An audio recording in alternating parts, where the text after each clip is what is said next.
More than 600 delegates have been meeting in Burkina Faso this week to discuss education in Africa. The aim is to find ways to support economic growth by improving education and job training programs.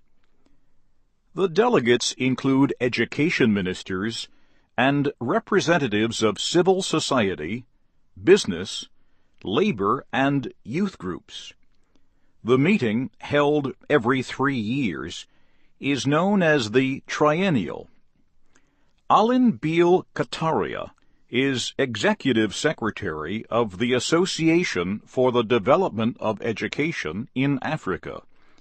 His group organized the week-long conference. He says there is a missing link between education and employment in Africa. For example, schools need to improve technical training for students who do not continue to secondary education. Mr. Beal Kataria says educational programs need to be reshaped to better fit the needs of employers.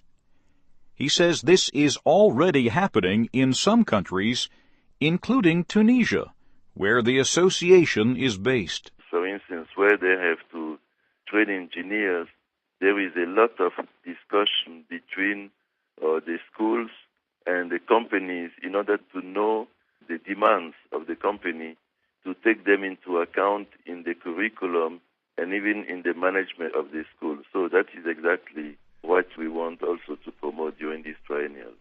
In Mali, an association of artisans is working to improve the skills of mechanics, woodworkers, and tradesmen.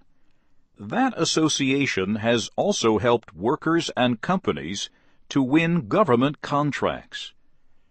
Several West African countries are working together to develop a network of trade and vocational schools. The idea is based in part on a successful example developed by Nigeria. Mr. Beal Kataria says educators are working to connect government-run school systems with other groups that are helping educate students. These include non-governmental organizations, community literacy centers, and faith-based groups. Among these groups are Islamic schools, or madrasas, that are expanding what they teach. Another subject for the conference was peace education. The idea grew out of the violence in Kenya related to elections in 2007.